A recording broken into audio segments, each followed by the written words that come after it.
ท่านนายกรัฐมนตรีสอนไซสิบดอนได้ให้เกียรติเข้าร่วมชมและมอบขันรางวัลการแข่งขันเตะบานทรายสิงขันนายกรัฐมนตรีแห่งสปป.ลาวฤดูกาล 2024-2025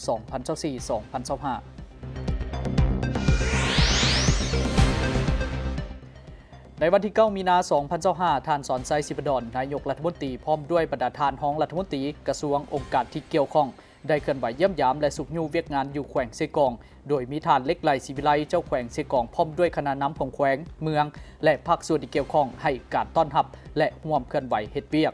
ทั้งหมดนั้นติดตามได้ในข่าวภาคค่ำประจำวันจากห้องข่าวโทรภาพแห่งสัตว์เรา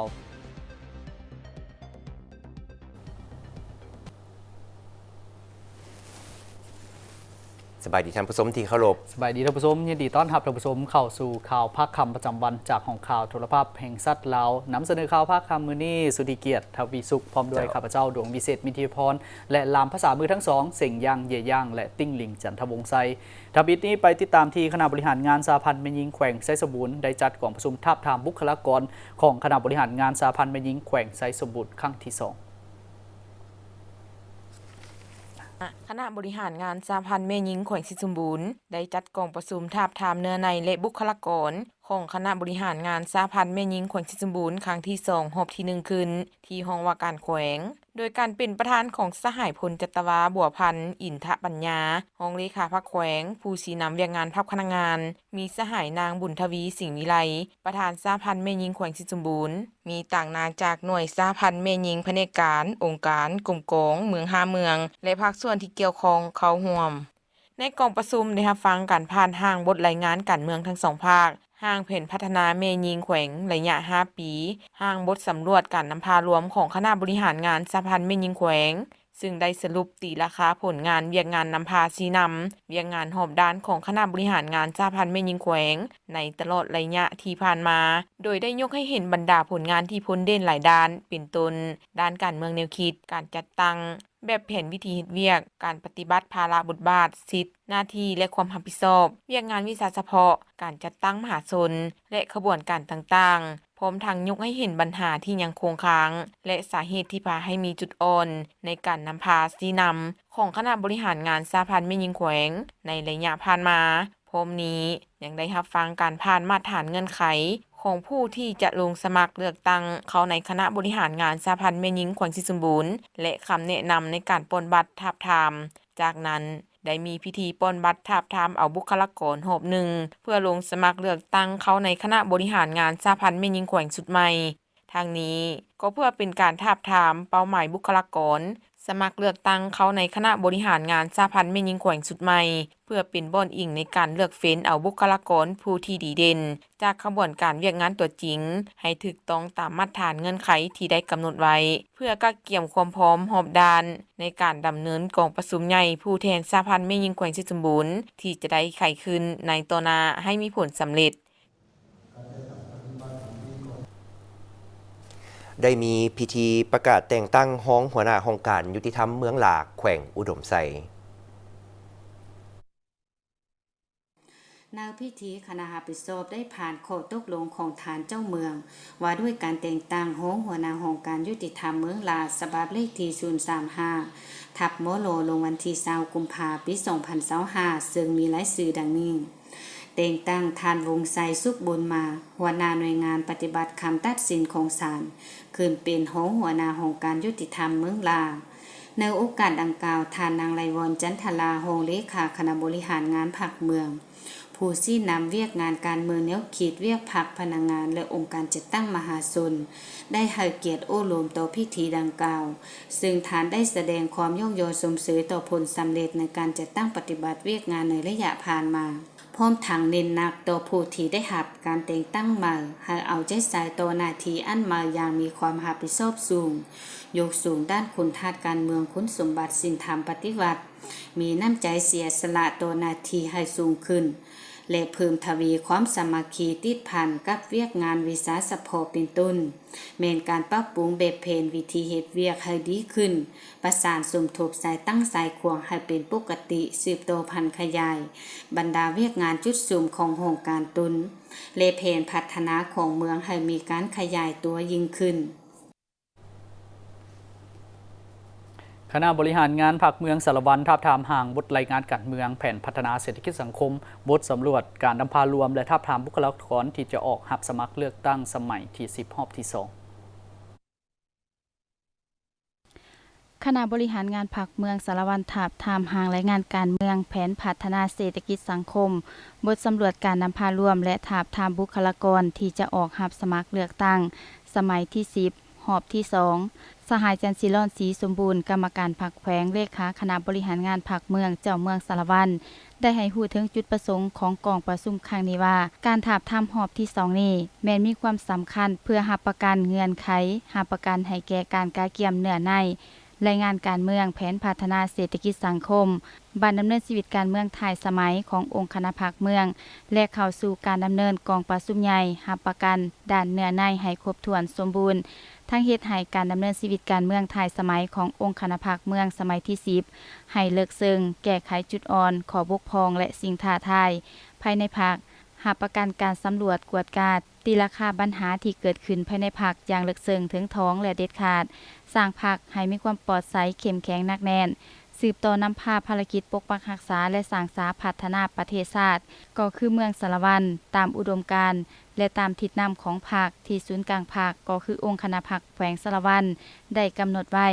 จากนั้นผู้แทนที่เข้าร่วมยังได้รับฟังการผ่านห่างรายงานการเมืองกองประชุมใหญ่ครั้งที่9ขององค์คณะพรรคเมืองทั้ง2ภาคผ่านแผนพัฒนาเศรษฐกิจสังคมของเมืองสารวันทั้ง2ภาคผ่านห่างสำรวจการนำพารวมของคณะบริหารงานพรรคเมือง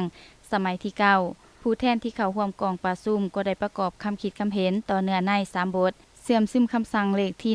173ว่าด้วยการขาดคะเนความรับผิดชอบของคณะประจำพรรคแต่ละคันแจ้งการของคณะจะตั้งศูนย์กลางพรรคฉบับเลขที่57เรื่องการกำหนดจำนวนห้องประธานคณะกรรมการปกครองเมืองนครผ่านมาตรฐานเงื่อนไขคณะประจำพรรคเมืองเลขาห้องเลขาประธานกวดกาห้องประธานกวดกาพรรคติดพันกับการเสื่อมซึมคำแนะนำของคณะกวดกาศูนย์กลางพรรคเลขที่504และดำเนินการปอนบัตรทาบทามรอบที่2ตื่มอีกพิธีได้จัดขึ้นในวันที่5มีนาคม2025นี้ที่สโมสรแขวงโดยให้เกียรติเข้าร่วมของสหายนางบุญทวีดวงราศีห้องเลขาคณะบริหารงานพรรคแขวงหัวหน้าอนุกรรมการโครงประกอบบุคลากรและดำเนินชีวิตการเมืองขันแขวงสหายสมใจอุ่นจิตคณะประจำพรรคแขวงห้องเจ้าแขวงทั้งแมนผู้สินำเบียกงานหอบด้านของเมืองสารวันหัวหน้าอนุกรรมการเนื้อในกองประชุมใหญ่ขันแขวงสหายจันทร์ศิลอนศรีสมบูรณ์กรรมการพรรคแขวงเลขาคณะบริหารงานพรรคเมืองสารวันมีอนุกรรมการโฆษณาปลุกระดมขบวนการขันแขวงบรรดาสหายห้องเลขาพรรคเมืองคณะประจำพรรคเมืองกรรมการพรรคเมืองคณะพรรคหากฐานและคณะหน่วยพรรคทั่วเมืองเข้าร่วม400กว่าสหายไปทางแขวงขมวนทั้งแขวงขมวนได้มีการจัดกิจกรรมบ้านเตะเพื่อการกุศลเนื่องในการสร้างกระบวนการเฉลิมฉลอง3วันประวัติศาสตร์ในปี 2025แขวงขมวนจัดกิจกรรมบ้านเตะมิตรภาพเพื่อการกุศลเป็นการสร้างความสามัคคีมิตรภาพและแบ่งปันน้ำใจช่วยเหลือสังคมเพื่อสุขอยู่ในการพัฒนาท้องถิ่นของแขวงขมวนให้นับมือดีขึ้นกว่าเก่าท่านวสัยพงษ์สวรรค์ได้กล่าวว่ากิจกรรมในมื้อนี้ก็เพื่อเป็นการสร้างขบวนการคำนับรับตอนและสมเสย3วันประวัติศาสตร์ของชาติของพรรคก็คือวันสร้างตั้งพรรคประชาชนปฏิวัติลาวครบรอบ70ปีวันสถาปนาสาธารณรัฐประชาธิปไตยประชาชนลาวครบรอบ50ปีและวันเกิดประธานไก่สอนพรหมวิหารครบรอบ105ปีและเพื่อเป็นการสร้างกิจกรรมกีฬาเพื่อการกุศลซึ่งทางบริษัทอาซีโปตัสสากลลาวจำกัดได้ให้การสนับสนุนทางด้านงบประมาณในการจัดการแข่งขันในมื้อนี้นอกจากการปฏิบัติพันธะให้แก่รัฐบาลตามระเบียบกฎหมายแล้วยังช่วยพัฒนาสังคมอยู่ในขอบเขตพื้นที่อ้อมหอบแขวงขมวนก็คือเมืองหนองบกและเมืองท่าแขกและเชื่อมั่นว่าบริษัทยังจะสืบต่อพัฒนาตนเองให้มีความเข้มแข็งและยืนยงให้เป็นตัวแบบหนึ่งในการพัฒนาเป็นต้นแมนสร้างนิคมอุตสาหกรรมโปตัสอัศริยะซึ่งกำลังดำเนินการอยู่ในปัจจุบันและจะเป็นตัวแบบหนึ่งในการพัฒนานิคมอุตสาหกรรมอยู่ในสาธารณรัฐประชาธิปไตยประชาชนลาว สำหรับกิจกรรมการแข่งขันกีฬาในครั้งนี้จะเป็นการหัดแน่นตืมความสามัคคีหักแพงระหว่างการนำของแขวงเมืองและการนำของบริษัทอาซีโปตัสสากลลาวจำกัดและพร้อมกันนั้นก็เป็นการเสริมสร้างสุขภาพของมวลชนเป็นการโฆษณาประชาสัมพันธ์ให้สาวหนุ่มเยาวชนหันมาเล่นกีฬาเพื่อหลีกเว้นจากสิ่งเสพติดจากนั้นทีมนักกีฬาบ้านเตะของภาครัฐกับทีมบริษัทก็ได้ร่วมกันแข่งขันด้วยบรรยากาศที่ฟดฟื้นม่วนซื่นและผลการแข่งขันทั้งสองทีมแม่นสามารถยิงประตูได้เสมอกันด้วยคะแนน17ประตูต่อ17ประตูในโอกาสนี้บรรดาบริษัทวิสาหกิจยังได้ประกอบส่วนทุนรวมมีจำนวน400ล้านกว่ากีบในนั้นบริษัทอาซีโปตัสสากลลาวจำกัดจำนวน300ล้านกีบธนาคารพัฒนาลาว60ล้านกีบธนาคารการค้าต่างประเทศลาว50ล้านกีบซึ่งทุนจำนวนดังกล่าวแม่นจะได้นำไปพัฒนาทางด้านเวียกงานการศึกษาอยู่ภายในแขวงขมวน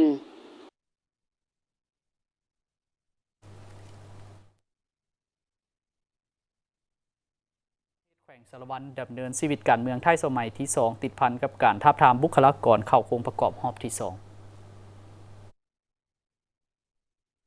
จุดประสงค์เพื่อเฮ็ดให้การกาเกียมดำเนินกองประชุมใหญ่ของคณะพรรคแต่ละคันดำเนินไปอย่างถูกต้องตามกฎระเบียบของพรรคถูกต้องตามทิศชี้นำของคณะพรรคขั้นเทิงและมีความเป็นเอกภาพกันในทั่วแขวงเป็นการปรับปรุงภายในพรรคให้ปลอดภัยเข้มแข็งและหนักแน่นเพื่อยกสูงความสามารถนำพาของพรรคให้สมคู่กับหน้าที่การเมืองในระยะใหม่กวดกาตีราคาการสีนำพาการจะตั้งปฏิบัติมติกองประชุมใหญ่ครั้งที่9ขององค์คณะพรรคแขวงองค์คณะพรรคเมืองและหากฐานพรรคในทั่วแขวงแผนพัฒนาเศรษฐกิจสังคม5ปีของแขวงของเมืองและแขนงการจางหอบด้านถูกต้องภาวะวิสัยพร้อมกันนั้นก็เพื่อกำหนดทิศทางหน้าที่ขาดหมายสู่โซนแต่ละด้านของคณะพรรคแต่ละคันและแผนพัฒนาเศรษฐกิจสังคม5ปีในต่อหน้าให้ถูกต้องสอดคล้องกับตัวจริงและสามารถปฏิบัติได้รับประกันการเลือกเฟ้นบุคลากรเข้าในคณะพรรคแต่ละคันให้ถูกต้องตามมาตรฐานเงื่อนไขที่กำหนดไว้สามารถตอบสนองความเห็นของต้องการของหน้าที่การเมืองในระยะใหม่และสร้างความเชื่อมั่นศรัทธาของมหาชนต่อการนำพาของพรรคสุกยุขบวนการแข่งขันเวียกงานหอบด้านปลุกระดมพนักงานสมาชิกพรรคและประชาชนเข้าร่วมขบวนการแข่งขันหักษาและพัฒนาเวียกงาน3สร้างและการจะตั้งปฏิบัติ2วาระแห่งชาติให้เป็นขบวนฟืดฟื้นห่างบทสำรวจการนำพารวมของคณะหน่วยพักหากฐานสมัยที่4รับฟังการผ่านห่างบทรายงานการเมืองห่างบทสรุปการจัดตั้งปฏิบัติแผนพัฒนาแขนงการ5ปีและทิศทางแผนการใน5ปีต่อหน้า2025-2029ประกอบคำคิดคำเห็นใส่ห่างเนื้อในเอกสารต่างๆเพื่อปรับปรุงเนื้อในให้สมบูรณ์พร้อมนั้นก็ได้มีการดำเนินชีวิตการเมืองท้ายสมัยผ่านบทสำรวจตนเองตำหนิส่งข่าวก่อสร้างช่วยเหลือซึ่งกันและกันผ่านมาตรฐานเงื่อนไขของผู้ที่จะออกรับสมัครเลือกตั้งคณะหน่วยพรรคชุดใหม่และผ่านมาตรฐานเงื่อนไขเลขาห้องเลขาประธานและห้องประธานกวดกาพรรคพร้อมทั้งได้มีการปอนบัตรทาบทามหอบที่2ตื่มอีก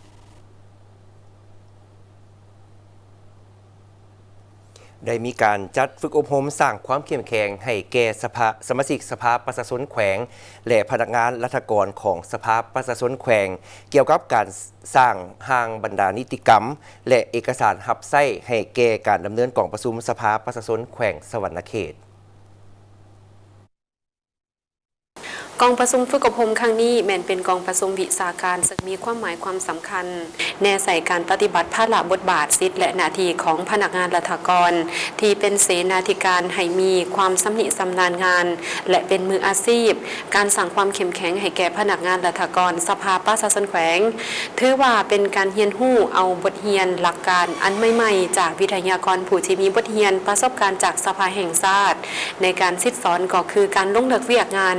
อันเฉพาะอย่างหลากหลายพอสมควรและเป็นโอกาสอันดีที่จะได้แลกเปลี่ยนความคิดความเห็นถอดถอนบทเรียนประสบการณ์ซึ่งกันและกัน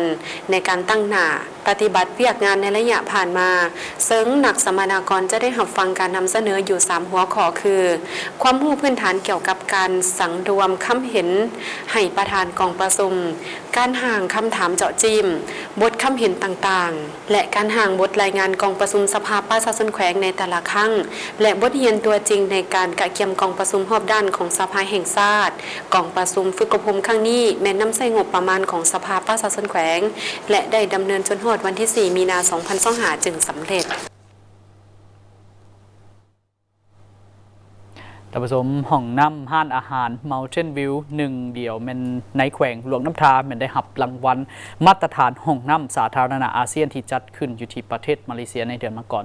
2025ห้องน้ำร้านอาหาร Mountain View 1 เดียวในแขวงหลวงน้ำทาที่ได้รับรางวัลมาตรฐานห้องน้ำสาธารณะอาเซียนที่จัดขึ้นอยู่ประเทศมาเลเซียในเดือนมกราคมที่ผ่านมาท่านจันทวิสุภูมิสวรรค์เจ้าของห้านอาหาร Mountain View ได้ให้สัมภาษณ์ต่อทีมข่าวโทรภาพแห่งชาติลาวว่าห้านอาหาร Mountain View ได้รับรางวัลมาตรฐานห้องน้ำสาธารณะอาเซียนได้จัดขึ้นอยู่ประเทศมาเลเซียนั้นเป็นรางวัลที่การันตีถึงความมุ่งมั่นของห้านอาหาร Mountain View ที่คำนึงถึงสุขศึกษาความสะอาดเพื่อให้ลูกค้าทุกคนที่มาพักเซาหรือท่องเที่ยวอยู่แขวงหลวงน้ำทานี่กลายเป็นสถานที่ห้านอาหารและห้องน้ำเพื่อต้อนรับแขกบ้านแขกเมืองที่เข้ามาท่องเที่ยวแขวงหลวงน้ำทาจุดเริ่มต้นก็คือแนวคิดของข้าพเจ้าก็คือตอนเขาไปเที่ยวต่างประเทศเนาะไปเห็นห้องน้ำสาธารณะของเขานะมันสะอาดแล้วเขาคือว่ารู้สึกว่าสะอาดตลอดเวลาเขาก็เลยมีแนวคิดริเริ่มอยากมาสร้างอยู่ห้านเท่านี้เขาก็เลยอยากได้ห้องน้ำสไตล์สาธารณะแต่ว่ามันโปร่งโล่งแบบ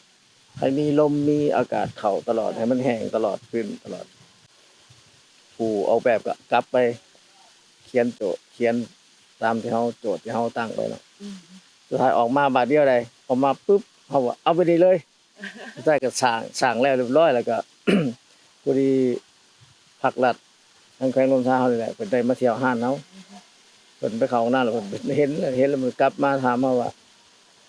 อันห้องน้ำเพิ่นก็ย่องห้องน้ำห้องอะไรนะว่าห้องน้ำเขาคือว่าสะอาดสะอ้างแบบเขาก็บ่เคยรู้มาก่อนหรอกเพิ่นมีรางวัลเกี่ยวกับห้องน้ำนี่เนาะบ่ได้รู้เลยนี่นะไม่เห็นแล้วเพิ่นก็เอาห้องน้ำเฮานี่คือได้ตามมาตรฐานแล้วเพิ่นก็เลยมาแนะนำเฮาแล้วก็ผลักดันสุขอยู่ซอยเฮาว่าพอดีอยู่มาเลเซียหั่นเป็นเจ้าภาพแหน่รับจัดเกี่ยวกับมอบรางวัลการท่องเที่ยวแหน่แล้วก็มีห้องน้ำสาธารณะมีหลายรางวัลนี่แหละก็เลยลองเสนอห้านเฮานี่ไปลงเบิ่งก็เลยได้ ก็ดีใจแล้วก็ทั้งผักหลัดขอบใจหลายๆทั้งผักหลัดแข่งลงน้ำทาเฮาเป็นผักดันซอยตัวนี้สุดยอดซอยเฮา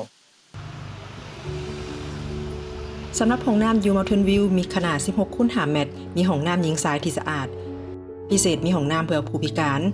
โดยมีการออกแบบมีราวจับพื้นสันสำหรับยุโรปขึ้นลงเพื่อคนพิการมีแว่นแยงที่งามสำหรับสายมักถ่ายรูป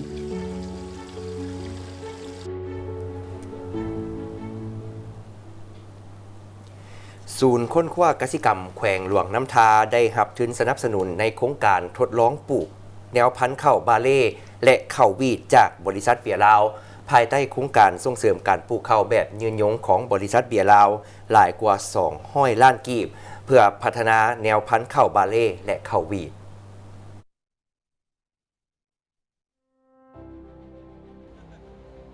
ศูนย์ค้นคว้ากสิกรรมแขวงหลวงน้ำทาเป็นสถานที่แห่งทำอิฐของสาธารณรัฐประชาธิปไตยประชาชนลาวในการค้นคว้าแนวพันธุ์ข้าวบาเล่และข้าววีด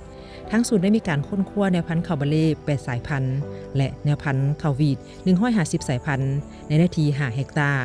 โดยฤดูกาลนี้ก้าวเข้าสู่ปีที่2เพื่อเพาะพันธุ์เป็นแนวพันธุ์ข้าวปลูกที่เหมาะสมในฤดูกาลต่อไปท่านประดิษฐ์จันทานุวงศ์หัวหน้าศูนย์ค้นคว้ากสิกรรมแขวงหลวงน้ำทาได้ให้สัมภาษณ์ต่อทีมข่าวโทรภาพแห่งชาติลาวว่าทางศูนย์ได้มีการเริ่มลงมือในการปลูกข้าวแต่เดือนธันวาคม 2024 5 เดือนมีนาคม 2025 โดยอายุของการปลูกข้าว90 วันปัจจุบันเตรียมพร้อมในการเก็บเกี่ยวผลผลิตทดลองแนวพันธุ์นี้มันเพื่อจะคัดเลือกให้ได้แนวพันธุ์ที่ดีเด่นเหมาะสมกับสภาพอากาศและก็ดินฟ้าอากาศในท้องถิ่นนี้เพื่อเป็นแนวพันธุ์ดีเด่นและเป็นการเป็นแนวพันธุ์ส่งเสริมเพื่อเอาแนวพันธุ์ดังกล่าวนี้ไปผลิตและส่งเสริมให้ชาวเกษตรกรได้ปลูกเพื่อสร้างรายรับให้แก่เศรษฐกิจครอบครัวแล้วเนาะ ราะว่าข้าววีทหรือข้าวไวเล่นี่เป็นพืชเศรษฐกิจนั่นแหละที่ผลิตและป้อนโรงงานเนาะที่ว่าประเทศพวกเรานี่ก็เรียกว่าหรือว่าคงเขตอาเซียนหรือว่าต่างๆนี่ก็นำเข้ามาจากต่างประเทศเป็นส่วนใหญ่แล้วผลผลิตของพืชนี้เพราะว่าพืชนี้มันเกิดอยู่ในเขตหนาวเนาะแต่ว่าเขตที่พวกเรานี่ก็เป็นเขตหนึ่งที่เหมาะสมโดยเฉพาะเป็นสภาพอุณหภูมิเนาะที่เฉลี่ยคืออยู่รอมพาเนี่ยก็อยู่ประมาณ8-32 องศาเนาะก็ถือว่าเหมาะสมกับแนวพันธุ์เฉพาะที่พวกเขาสร้างเข้ามานี้ถือว่าเห็นได้ว่าถ้าผ่านการทดลองแล้วก็ถือว่าเห็นได้ว่ามีท่าแห้งเนาะมีท่าแห้งที่พวกเขาจะได้แนวพันธุ์ดังกล่าวนี้ไปส่งเสริมให้ชาวเกษตรกรเนาะ เมื่อเห็นได้ถึงความจำเป็นในการส่งเสริมการค้นคว้าคือการพัฒนาคณะผู้บริหารบริษัทเบียร์ลาวได้ทุนสนับสนุนโครงการทดลองการปลูกแนวพันธุ์ข้าวบาเล่และข้าววีทจากบริษัทเบียร์ลาวภายใต้โครงการส่งเสริมการปลูกข้าวแบบยืนยงบริษัทเบียร์ลาวหลายกว่า200 ล้านกีบเพื่อพัฒนาแนวพันธุ์ข้าวบาเล่และข้าววีท ข้าพเจ้าเชื่อว่าโครงการที่ทดลองนี้ต้องประสบผลสำเร็จเนาะและพวกเราตั้งเป้าหมายไว้สูงหลายถ้าเราสามารถคัดจัดสรรแนวพันธุ์ที่เหมาะสมได้เราจะขยายการปลูกนี้หรือเนื้อที่ปลูกนี้ออกไปข้างนอกให้ประชาชนมามีส่วนร่วมและพวกเราก็จะใช้พนักงานภาครัฐของพวกเรานี้ซึ่งเป็นแหล่งที่มาของวิชาการและมีวิชาการที่เก่งเพราะฉะนั้นธุรกิจก็ให้มีการประกอบส่วนชุมชนประชาชนก็ให้มีการประกอบส่วนเพราะว่าดินหน้าของข้าเจ้าหันเป็นของประชาชนให้ประชาชนนี่มาปลูกเฮาสนองแนวพันธุ์ให้ประชาชนเป็นคนปลูกธุรกิจเก็บซื้อคืนทั้งหมดแขนงการของภาครัฐต้องออกมาช่วยเหลือเฮ็ดแนวใดให้มันเกิดการสุกอยู่ตัวนี้ให้มันเกิดความยืนยงให้ได้ประชาชนก็จะได้เงินเพราะว่าเฮาซื้อข้าวบาเล่หรือว่าข้าววีททั้งหมดหั่นกลับมาป้อนโรงงานของพวกเฮาและมันเป็นราคาที่ดีหลายข้าพเจ้าสามารถตอบได้ดีก่อนการปลูกเขาโครงการทดลองในฤดูกาลปีนี้เนาะพวกเขาก็ได้รับการสนับสนุนจากทางบริษัทเบียร์ลาวเนาะเพราะก็เนี่ยมาจากทางรัฐบาลเนาะก็มีงบประมาณในการ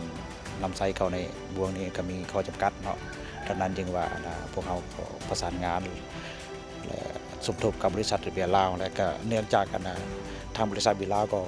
มีความสนใจเนาะเพราะว่าเป็นผลิตภัณฑ์ที่เป็นวัตถุดิบที่ป้อนโรงงานเบียร์ลาวนะเพิ่นก็ให้การสนับสนุนพวกเราเป็นทุนฮอนแล้วเนาะโดยเฉพาะงบประมาณเนาะจำนวนหนึ่งโครงการทดลองปลูกแนวพันธุ์ข้าวบาเล่และข้าววีทจากบริษัทเบียร์ลาวภายใต้โครงการส่งเสริมการปลูกข้าวแบบยืนยงบริษัทเบียร์ลาวตั้งอยู่บ้านน้ำจางเมืองหลวงน้ำทาเป็นอีกความหวังหนึ่งของทั้งศูนย์ค้นคว้าเกษตรกรรมแขวงหลวงน้ำทาที่มีความพยายามในการค้นคว้าเพื่อสร้างแนวพันธุ์ข้าวบาเล่และแนวพันธุ์ข้าววีทที่จะต้องทดลองปลูกถึง3ฤดูถ้าได้สมรรถภาพที่ดีและเหมาะสมกับโครงเขตแม้นสามารถขึ้นทะเบียนเป็นแนวพันธุ์ส่งเสริมเพื่อขยายพื้นที่ปลูกให้สามารถรองรับอุตสาหกรรมขนาดใหญ่วีรบุณีถ่ายภาพจันทร์สมรรุ่งสดรายงานจากแขวงหลวงน้ำทาในวันที่ 7 มีนาที่ผ่านมาศูนย์วัฒนธรรมจีนประจำลาวได้จัดนิทรรศการพริบตาสู่หัสสวัสดิ์การเป็นมิตรต่อเพื่อนบ้านด้วยจิตใจที่เมตตาในรูปแต้มทางขาของจีนและกิจกรรมเสื่อมไมตรีวันแม่หญิงสากล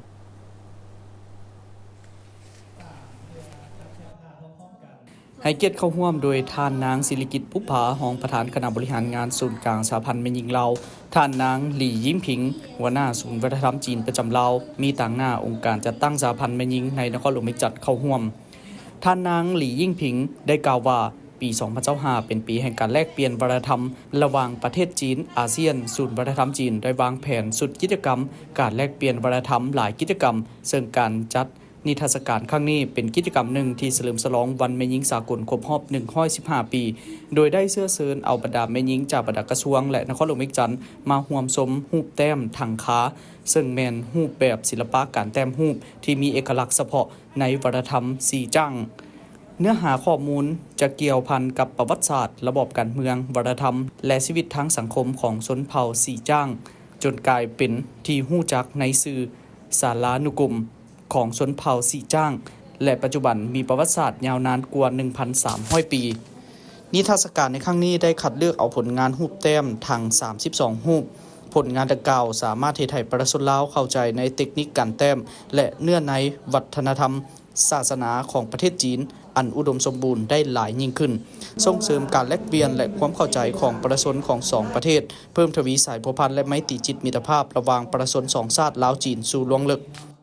ท่านนางศิริกิติ์บุปผาได้กล่าวว่าประชาชนลาวส่วนใหญ่แม่นนับถือศาสนาพุทธและศิลปะรูปแต้มทางขาก็เปรียบเสมือนบทบันทึกห้องห้อยของวัฒนธรรมฮีตของประเพณีศิลปะความเชื่อภูมิศาสตร์และอื่น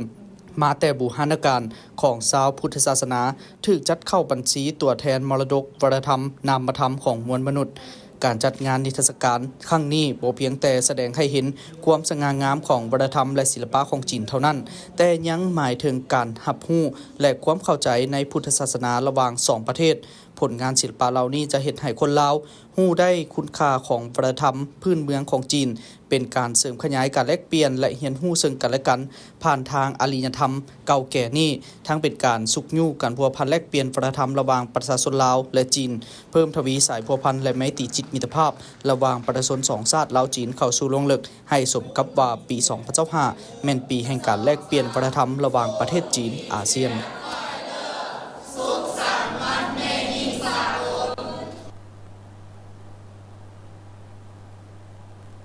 ท่านผู้ชมตอนนี้จะพักก่อนหลังจากเข้าหลบทุงชาติกลับมาติดตามรับชมข่าวได้ตื่มอีก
ทุ่งชาติลาวเป็นสัญลักษณ์แห่งสาธารณรัฐประชาธิปไตยประชาชนลาวสันติภาพเอกราชประชาธิปไตยเอกภาพวัฒนถาวร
ต้อนรับบรรดาท่านเข้าสู่การรายงานข่าวภาคค่ำระยะที่ 2 จากห้องข่าวโทรภาพแห่งชาติลาว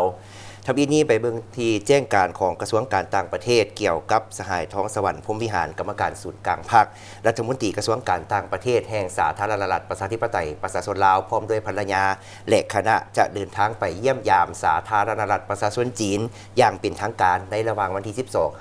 12-14 มีนาคม 2025โดยตอบสนองตามคำเชิญของสหายวังอี้กรรมการกลุ่มการเมืองศูนย์กลางพรรคคอมมิวนิสต์จีนรัฐมนตรีกระทรวงการต่างประเทศแห่งสาธารณรัฐประชาชนจีนสหายท้องสวรรค์พรหมวิหารกรรมการศูนย์กลางพรรครัฐมนตรีกระทรวงการต่างประเทศแห่งสาธารณรัฐประชาธิปไตยประชาชนลาวพร้อมด้วยภรรยาและคณะจะเดินทางไปเยี่ยมยามสาธารณรัฐประชาชนจีนอย่างเป็นทางการในระหว่างวันที่ 12-14 มีนาคม 2025เพื่อสืบต่อเสริมขยายสายพัวพันมิตรภาพอันเป็นมูลเสื้อการพัวพันห่วมมือแบบคู่ห่วมยุทธศาสตร์รอบด้านมั่นคงยาวนานตามทิศซีดีการเป็นคู่ห่วมศัตรกรรมลาวจีนจีนลาวระหว่าง2ประเทศก็คือ2กระทรวงการต่างประเทศลาวและจีนให้เลิกซึ่งกว่าเก่าพวกเขาจะไปเบิ่งต่อที่ท่านนายกรัฐมนตรีสอนไซศิบันดอนได้ให้เกียรติเข้าร่วมชมและมอบขันรางวัลการแข่งขันเตะบานทรายสิงขันนายกรัฐมนตรีฤดูกาล 2024-2025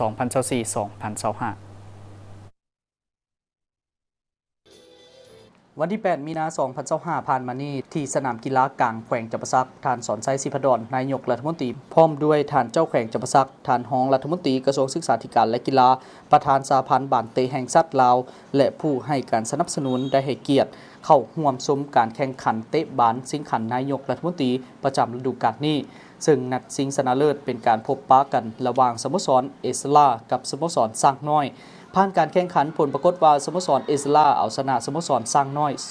2-1ในการต่อเวลาพิเศษ30นาทีภายหลังเวลาปกติ90นาทีเสมอกัน1-1สโมสรเอสลาสร้างประวัติศาสตร์คว้าแชมป์ครั้งทวิตได้หับขันชนะเลิศเหรียญรางวัลและเงินรางวัล200 ล้านกีบขณะที่อันดับ2สโมสรสร้างน้อยได้หับเหรียญรางวัลและเงินรางวัล50 ล้านกีบส่วนรางวัลคู่ฝึกดีเด่นได้แก่ทานเบียงซูน่าคู่ฝึกสโมสรเอสลานักกีฬายิงประตูหลายที่สุดแมนปีเตอร์พันธวงศ์จากสโมสรเอสลายิงได้11ประตูนักหับประตูดีเด่นได้แก่กบโลกพทิพย์จากสโมสรเอสลาลงสนาม4นัดเสีย1ประตูและนักกีฬาดีเด่นเป็นของกี้ดาวอนสุวรรณีจากสโมสรสร้างน้อยการแข่งขันบานเตสิงขันทานนายกรัฐมนตรีแห่งสปปลาวประจำปี 2025 แม้นได้เริ่มการแข่งขันนับแต่วันที่23มังกร 2025 มี 16 ทีมเข้าร่วมคือจากลีกสูงสุด 8 ทีมและจากลาวลีก 2 อีก 8 ทีมซึ่งรอบชิงชนะเลิศมีแฟนบานเข้าร่วมชมหลายกว่า 5,000 คนด้วยบรรยากาศฟดฟื้นม่วนซื่น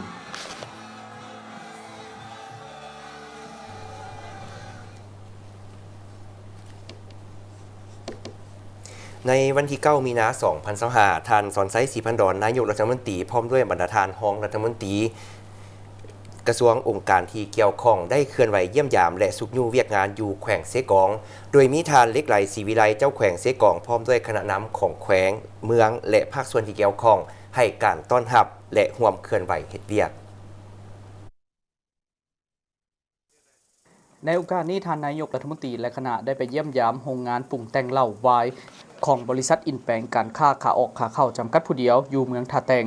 โรงงานดังกล่าวแม่นริเริ่มค้นคว้าสูตรปรุงแต่งเหล้าไวน์ในปี 2005 และฮอดปี 2008 จึงได้สร้างตั้งโรงงานโดยเริ่มปรุงแต่งเหล้าไวน์4ชนิดคือเหล้าไวน์มักขามป้อมเหล้าไวน์มักจันเหล้าไวน์มักนอดและเหล้าไวน์มักกล้วยผ่านการปรุงแต่งและจำหน่ายผลิตภัณฑ์ดังกล่าวแม่นได้รับความนิยมชมชอบบริโภคจากสังคมเป็นอย่างดีเฮ็ดให้ได้รับการยั่งยืนเป็นสินค้า1เมือง1ผลิตภัณฑ์หรือ ODOP ในต้นปี 2017 มาฮอดปี 2023 ก็ได้ปรุงแต่งเหล้าไวน์เพิ่มเติม2ชนิดคือเหล้าไวน์กาแฟและเหล้าไวน์มะขามป้อมพิเศษปัจจุบันโรงงานดังกล่าวสามารถผลิตปรุงแต่งเหล้าไวน์เพื่อจำหน่ายภายในประเทศได้ประมาณ 20,000 ขวดต่อปีในนั้นขวดขนาด375มิลลิลิตรประมาณ 12,000 ขวดและขวดขนาด750มิลลิลิตรประมาณ 8,000 ขวด ในโอกาสเดียวกันท่านนายกรัฐมนตรีก็ได้ให้เกียรติมีคำเห็นโอ้ลมโดยได้แสดงความย่องยอสมเชยต่อผลสำเร็จในการค้นคว้าสูตรและปรุงแต่งเหล้าไวน์มีผลสำเร็จทางเติบใหญ่ทางด้านปริมาณและคุณภาพเป็นเก่าๆซึ่งผลสำเร็จดังกล่าวได้ประกอบส่วนลดพรการนำเข้าเหล้าไวน์จากต่างประเทศสร้างเวียกเห็นการทำให้ประชาชนในท้องถิ่นและนำไส้หมักไม้พื้นเมืองของท้องถิ่นให้เกิดประโยชน์สูงสุดโดยเฉพาะแม่นการสร้างมูลค่าเพิ่มประกอบส่วนเข้าในการพัฒนาเศรษฐกิจสังคมของเมืองของแขวงได้พอสมควรอันสำคัญถ้าได้เน้นหนักให้เจ้าของกิจการดังกล่าวเอาใจใส่ตื่มบางด้านเป็นต้นแมนสืบต่อยกระดับมาตรฐานเทคนิคของโรงงานให้สูงขึ้นเรื่อยๆพร้อมทางรักษามาตรฐานด้านคุณภาพของเหล้าไวน์ให้มีความต่อเนื่องและเป็นเอกลักษณ์เฉพาะพิจารณาจดลิขสิทธิ์ผลการศึกษาค้นคว้าสูตรการปรุงแต่งเหล้าไวน์ไฟคักแน่เอาใจใส่โฆษณาผลิตภัณฑ์ให้สังคมรับรู้กว้างขวางพร้อมทางจัดเก็บผลิตภัณฑ์ไว้ในสถานที่และอุณหภูมิที่เหมาะสมสืบต่อค้นคว้าสูตรและปรุงแต่งเหล้าไวน์หมักไม้ชนิดต่างๆที่ประเทศเฮามีท่าแฮงให้เพิ่มหลายขึ้นพิจารณาพัฒนาเขตที่ตั้งโรงงานติดพันกับการบริการด้านการท่องเที่ยวเป็นต้นโครงสร้างพื้นฐานการท่องเที่ยวที่พักร้านอาหารสถานที่วางแสดงจำหน่ายผลิตภัณฑ์ของท้องถิ่นกิจกรรมการท่องเที่ยวและอื่นหลังจากนั้นท่านนายกรัฐมนตรีก็ได้สืบต่อไปเยี่ยมยามโรงงานปรุงแต่งมันต้นคุณมีไซจำกัดผู้เดียวเห็นว่าโรงงานดังกล่าวได้เริ่มก่อสร้างในปี 2018 และสำเร็จในปี 2019 โดยเริ่มผลิตแป้งมันต้นในปี 2020ความสามารถในการผลิตแมน354ต้นมันต้นดิบต่อมือหรือเท่ากับ80ต้นแป้งมันต้นต่อมือซึ่งในปี 2024 มีมันต้นดิบปรุงแต่งผ่านโรงงานประมาณ 152,000 ต้นและส่งแป้งมันต้นจำหน่ายได้ประมาณ 29,000 ต้นดำเนินการปรุงแต่งเฉพาะระยะที่มีมันต้นดิบสนองให้โรงงานคือระยะเดือนตุลาหาเดือนพฤษภาปัจจุบันสามารถเว้าได้ว่าโรงงานปรุงแต่งแป้งมันต้นแห่งนี้เป็นผู้รับซื้อมันต้นดิบจากประชาชนและส่งออกแป้งมันต้นหลายที่สุดภายในแขวงเซกองซึ่งตลาดจำหน่ายหลักแม่นต่างประเทศสำหรับการนำไส้แห่งงานมีทั้งหมด170กว่าคนในนั้นแห่งงานลาว150กว่าคนในโอกาสนี้ท่านนายกรัฐมนตรีก็ได้ให้เกียรติมีคำเห็นโอ้ลมโดยได้เน้นหนักให้เจ้าของโรงงานเอาใจใส่คุ้มครองปัญหาด้านสิ่งแวดล้อมของโรงงานให้ดีเพื่อบ่ให้กระทบต่อสิ่งแวดล้อมธรรมชาติและสังคมพร้อมทางสนองข้อมูลความต้องการมันต้นดิบให้คะแนนการที่เกี่ยวข้องของแขวงเพื่อกำหนดแผนการผลิตมันต้นสนองให้แก่โรงงานเพียงพอในแต่ละปีรวมทั้งการรับประกันทางด้านราคาให้แก่ประชาชนผู้ผลิตให้คะแนนการเกี่ยวข้องของแขวงสมทบกวดกาคืนบรรดาเอกสารดำเนินกิจการโรงงานดังกล่าวเพื่อให้ถูกต้องสอดคล้องและครบถ้วนรวมทั้งการปฏิบัติพันธะต่างๆอย่างเข้มงวดได้มีการสำเร็จการฝึกอบรมนักเดินสำรวจและนักกวดกาขันเมืองสำหรับการเก็บกำข้อมูลข่าวสารภูมิศาสตร์และการสร้างแผนที่เขตสำรวจของการสำรวจพลเมืองและที่อยู่อาศัยครั้งที่ 5 ปี 2025เข้าร่วมพิธีปิดสุดฝึกอบรมครั้งนี้โดยท่านนางพรศรีสุขสวัสดิ์หัวหน้าศูนย์สถิติแห่งชาติคณะชี้นำระดับชาติการสำรวจพลเมืองและที่อยู่อาศัยทั่วประเทศครั้งที่ 5 ปี 2025ผู้ประจำการพร้อมวิทยากรและสัมมนากรต่างหน้าคะแนนสถิติ7แขวงภาคกลางที่เข้าร่วมฝึกอบรมอยู่จุดฐานลาดเมืองแก้วอุดมแขวงเวียงจันทน์ภายหลังสำเร็จฝึกอบรมเห็นว่าสัมมนากรนักเดินสำรวจและนักกวดกาขันเมืองรับรู้และเข้าใจเป็นจำนวนส่วนใหญ่เกี่ยวกับวิธีการเก็บกำข้อมูล GIS โดยนำใช้ระบบ CAPI เฮ็ดให้สามารถรับประกันการดำเนินการเก็บกำข้อมูลข่าวสารภูมิศาสตร์และการสร้างแผนที่เขตสำรวจสำหรับการสำรวจพลเมืองและที่อยู่อาศัยครั้งที่ 5 ปี 2025ให้สำเร็จตามกำหนดเวลาและมีประสิทธิภาพสูงนักเดินสำรวจและนักกวดกาได้เรียนรู้เกี่ยวกับขั้นตอนและวิธีการในการเก็บกำจุดที่ตั้งและข้อมูลของอาคารหรือสิ่งปลูกสร้างต่างๆซึ่งประกอบมีข้อมูลจุดที่ตั้งของอาคารที่อยู่ของอาคารสภาพอาคารประเภทอาคารการนำไส้อาคารชื่ออาคารและจำนวนที่อยู่อาศัยในอาคารซึ่งเป็นบอนอิงให้แก่การสร้างแผนที่เขตสำรวจเกี่ยวกับเรื่องการฝึกอบรมสำหรับการเก็บกำข้อมูลทางด้านโครงสร้างและก็ตึกอาคารเพื่อว่าการเปลี่ยนใส่การสำรวจพลเมืองและที่อยู่อาศัยทั่วประเทศครั้งที่ 5 ของพวกเรานี้แม่นพวกเราก็มีความดีใจหลายที่ว่าเบิ่งผลสำเร็จของการฝึกอบรมนี่ก็บ่แท้กันมันถือว่าได้คาดหมายได้ระดับคาดหมายเพราะว่าพวกเราก็สามารถบรรลุได้ความเข้าใจของนักสมรกรทั้งหมดอยู่เกิน 90% ถือว่ามีความเข้าใจดีหลายแต่ว่าก็ในขอบเขตทั่วประเทศในปัจจุบันนี้ถือว่าพวกเราก็ได้สำเร็จในการฝึกอบรมอยู่ใน4จุดแต่ว่าจัดออกเป็น2ครั้งถือว่าแต่ล่าสุดนี่ก็ถือว่าได้มีความเข้าใจดีแล้วก็พวกเราก็มีความ คาดหวังสูงต่อกับการจะตั้งปฏิบัติในอนาคตก็จะได้ดีเสร็จกันเพื่อรับประกันให้กับเจ้าได้กำเนิดนะบ่ลืมว่าสันซาสิ่งที่ได้ฝึกไปหันก็มันว่าได้เน้นให้กับเจ้าสืบต่อในการศึกษาด้วยตนเองโดยคู่มือแล้วก็บทแนะนำต่างๆที่พวกเราได้กำหนดให้แล้วก็ได้สนองให้กับเจ้าไปได้ที่มีการทบทวนละพวกเราจะมีเรื่องทีมงานของยูศูนย์สถิติแห่งชาติว่ากับเจ้ามีคำถามอันใดก็ได้สามารถติดต่อเข้ามาได้ทุกเวลาเพื่อได้สอบถามการฝึกอบรมภาคทฤษฎีเกี่ยวกับบรรดานิยามต่างๆวิธีการจดกายวิธีการแต้มขอบเขตและจับจุดที่ตั้งของบรรดาอาคารและวิธีการนำไส้ CAPI เข้าในการเก็บกำข้อมูลเฮ็ดให้นักสัมมนากรมีความรู้และเข้าใจกรอบแนวความคิดนิยามวิธีการเก็บกำข้อมูลโดยการนำไส้แท็บเล็ตขบวนการและขั้นตอนการจัดตั้งปฏิบัติการเก็บกำข้อมูลการฝึกอบรมครั้งนี้เนาะก็ถือว่าส่วนหลายพนักงานแม่นพนักงานจากเมืองเนาะในขอบเขตแข็งก็เห็นว่าเพิ่นเอาใจใส่ในการเข้าร่วมฝึกอบรมและจัดตั้งได้ตามวาระของเฮารวมเอาถึง 90% เนาะภาคทฤษฎีและภาคปฏิบัติตัวจริงคือกันเนาะเห็นว่าไอ้น้องเฮาเอาใจใส่คือตัวอย่างได้เฮาได้พาลงภาคสนามก็คือลงหลังคาเฮือนไปแต้มเนาะแต้มพิกัดตัวจริงเลยแม่นทางครูฝึกเฮาเองก็ได้เอาใจใส่สอนวิธีการแต้มเพิ่นนักสัมมนากรเฮาก็เฮ็ดได้ดีเนาะคือเฮาฮู้เลยเนาะระบบ GIS เนาะมันค่อนข้างมาอีกหลักเป็นสัญญาณอินเทอร์เน็ตปัญหาเบื้องต้นเฮาก็แม่นสัญญาณอินเทอร์เน็ตนั่นแหละมันเฮ็ดให้ค่อนข้างช้าเนื่องจากว่าในการลงเก็บเนาะเฮาลงหลายคนพร้อมกันและเฮ็ดให้การดาวน์โหลดข้อมูลหันมันค่อนข้างยากช้าแต่ทางพวกเฮาก็ได้มีการแก้ไขก็คือใช้ยูเซอร์อันของระดับชาติเนาะเพื่อเข้ามาช่วยก็เฮ็ดให้ปัญหาดังกล่าวแม่นถือว่าอันแก้ไขได้ตามสภาพเนาะเห็นว่าได้ดีเนาะอันก่อนที่ว่าเขาเจ้าเซ็นลงภาคสนามเนาะทางพวกเขาก็จะมีแต่งตั้งคณะทีมงานประจำอยู่ที่อันห้องการสำรวจเนาะเพื่อติดตามในระบบออนไลน์เวลาเขาเต้มเพราะคือตัวอย่างคือข้าพเจ้าเนาะลงติดตามกับเจ้าโดยกงทีมงานจะเต้มในรูปแบบออฟไลน์แล้วก็จะส่งข้อมูลซิ่งข้อมูลเข้าหาศูนย์กลางทางเฮาเองก็สามารถเข้าไปกวดข้อมูลโดยผ่านระบบออนไลน์ได้เลยเนาะเจ้าสำหรับการฝึกอบรมในครั้งนี้เนาะก็ถือว่าเป็นการฝึกอบรมครั้งที่ว่ามีความหมายความสำคัญนั่นแหละในการเก็บกำข้อมูลข่าวสารภูมิศาสตร์ในการนำไซต์เข้าในการสำรวจพลเมืองเนาะซึ่งในครั้งนี้แม่นเพิ่นสามารถนำไซต์แบบระบบทันสมัยซึ่งจะมีทั้งคัดปีและก็การแต้มแผนวาดจากดาวเทียมเนาะเข้ามาในการฝึกอบรมในครั้งนี้ซึ่งเฮ็ดให้นักสัมมนากรหรือว่านักสัมมนากรในบรรดาแขกต่างๆนี้มีความเข้าใจหลายขึ้นในการแต้มแผนวาดเฮือนบ่ว่าจะเป็นโครงสร้างอาคารหรือว่าคุณลักษณะของว่าเฮือนแล้วก็สำหรับการนำไซต์ตัว GIS นี้แผนวาดเข้ามานี่เนาะการหนึ่งก็คือว่ามีความง่ายในการเก็บกำข้อมูลซึ่งแตกต่างจากปีผ่านมาเนาะคือว่าปัจจุบันนี้เพิ่นนำไซต์ข้อมูลทันสมัยก็คือง่ายในจะมีแบบ2อย่างเนาะจะมีแบบออฟไลน์และออนไลน์สำหรับตัวออฟไลน์นั่นแม่นเวลาเฮาลงภาคสนามในตัวจริงไปเขตที่ว่าห่างไกลแน่บ่มีสัญญาณอินเทอร์เน็ต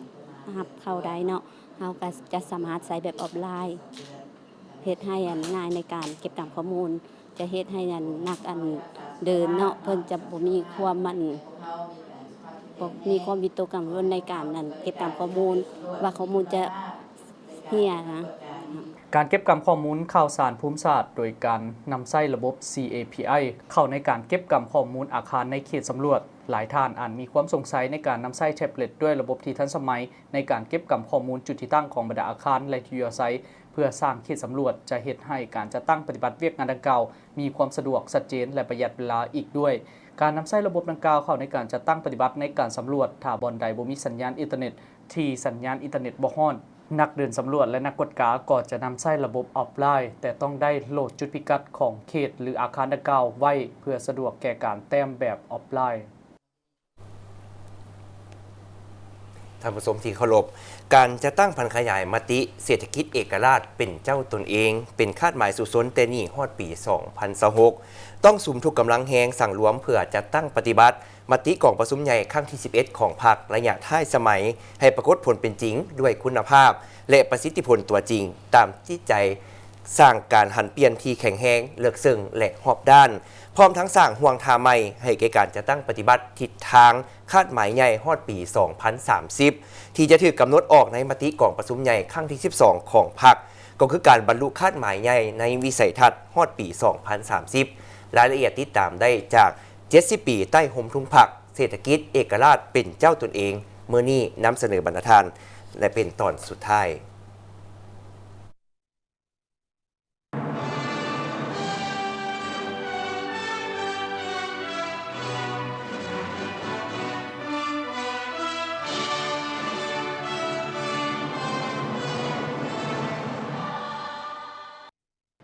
จะตั้งปฏิบัติมาตรการเพื่อสร้างความเข้มแข็งยกสูงความสามารถของการผลิตภายในพัฒนาความเข้มแข็งของวิสาหกิจภายในแก้ไขปัญหาอย่างเป็นระบบมาตรฐานนโยบายเกี่ยวกับเส้นทางการคมนาคมเพื่อรับประกันให้แก่การจราจรขนส่งสินค้าในขอบเขตทั่วประเทศคุ้มครองและสร้างเงื่อนไขให้แก่การลดผ่อนต้นทุนยกสูงสมรรถภาพการผลิตและสินค้าให้ได้มาตรฐานสร้างยี่ห้อสินค้าให้หลากหลายโดยเสริมขยายทางแหงของศาสตร์ของท้องถิ่นโฆษณาสร้างค่านิยมสุกยู่ส่งเสริมการสมไส้สินค้าภายในให้เข้มแข็งคุ้มครองราคาสินค้าที่กระทบไว้เป็นต้นน้ำมันเสื้อไฟเสบียงอาหารพร้อมกันนั้นก็ให้ฮิบฮ้อนสร้างยุทธศาสตร์กวมรวมและกำหนดมาตรการเฉพาะต่อสินค้ายุทธศาสตร์เช่นข้าวกินน้ำมันเสื้อไฟเพื่อค้ำประกันความมั่นคงของชาติฮิบฮ้อนปฏิรูปรัฐวิสาหกิจไฟฟ้าลาวและรัฐวิสาหกิจน้ำมันเสื้อไฟลาวให้สำเร็จไว้เพื่อก้าวไปสู่การปฏิรูปรัฐวิสาหกิจอื่นๆรัฐสมคุ้มครองและมีความเข้มงวดต่อวิสาหกิจนำเข้าส่งออกอัดส่องวางการลบหลีกพันธะด้านภาษีอากรการชำระซาสางในระบบธนาคารแก้ไขขาเข้าการผลิตภายในให้สามารถผลิตได้วัตถุอันตรายต่อชีวิตสุขภาพและมีผลกระทบต่อสิ่งแวดล้อมสืบต่อด้วยการปรับปรุงความเข้มงวดทางด้านการพัวพันเศรษฐกิจการค้ากับต่างประเทศลดพรจำนวนบริษัทเฮ็ดแต่การนำเข้าหันมาลงทุนหรือเก็บซื้อผลิตภัณฑ์ภายในเพื่อส่งออกไปบรรดาประเทศที่มีสัญญาและให้สิทธิพิเศษทางด้านภาษีแก่สาธารณรัฐประชาธิปไตยปาตสลาวค้นคว้ากำหนดออกนโยบายพิเศษต่อพืชสัตว์และการส่งเสริมการผลิตต่อสินค้าดังกล่าวอยู่เขตเศรษฐกิจเขตชนบทห่างไกลศอกลีกเพื่อดึงดูดการลงทุนและสร้างให้มีสินค้าปลายแหลมเพิ่มทวีการสนองช่วยเหลือทางด้านเทคนิควิชาการให้ประชาชนและผู้ประกอบการเพื่อยกสูงสมรรถภาพและคุณภาพผลผลิตกสิกรรมป่าไม้ตอบสนองความต้องการของตลาดและสามารถแข่งขันได้กำหนดขึ้นใหม่นโยบายสุขยุ่ส่งเสริมทางด้านกสิกรรมแก้ไขส่องบางการช่วยโอกาสเกี่ยวกับการสนองน้ำไฟฟ้าก็คือปัจจัยการผลิตอื่นๆหับไส้ในการผลิตกสิกรรมอย่างสมเหตุสมผลส่งเสริมและเพิ่มทวีการร่วมมือทางด้านเศรษฐกิจกับต่างประเทศแก้ไขข้อโครงข้างทางด้านกลไกและนโยบายสุกยู่การนำเข้าและส่งออกสินค้าและความมือขุดค้นนำไส้ทาแหงที่มีอย่างมีประสิทธิผลสร้างสภาพแวดล้อมการลงทุนการดำเนินธุรกิจอย่างสะดวกว่องไวโปร่งใสและยุติธรรมสืบต่อดึงดูดเอาการลงทุนอย่างมีจุดสุมเพื่อสร้างให้เกิดมีฐานการผลิตการปรุงแต่งโดยเฉพาะกเมนโครงการผลิตเพื่อการส่งออกในแขนงการที่มีทาแหงดำเนินมาตรการแก้ไขปัญหาและยกระดับการพัฒนาทรัพยากรมนุษย์และแก้ไขปัญหาย่อท่อด้านวัฒนธรรมสังคมเป็นต้นการปะละการเรียนการสอนการขาดแคลนแรงงานและยกระดับฝีมือแรงงานการฆ่ามนุษย์ภัยสังคมอื่นๆเพิ่มทวีการโฆษณาศึกษาอบรมเข้าในหลักสูตรการเรียนการสอนปลุกระดมขบวนการปลูกจิตสำนึกเกี่ยวกับการสร้างความรับรู้เข้าใจและเข้าร่วมการจัดตั้งปฏิบัติแนวทางสร้างเศรษฐกิจเอกราชเป็นเจ้าตนเองสู่หลวงเลิกพร้อมกันนั้นก็โฆษณาผลิตภัณฑ์ภายในชาติในทุกวาระสื่อมวลชนให้แข็งแรงและกว้างขวาง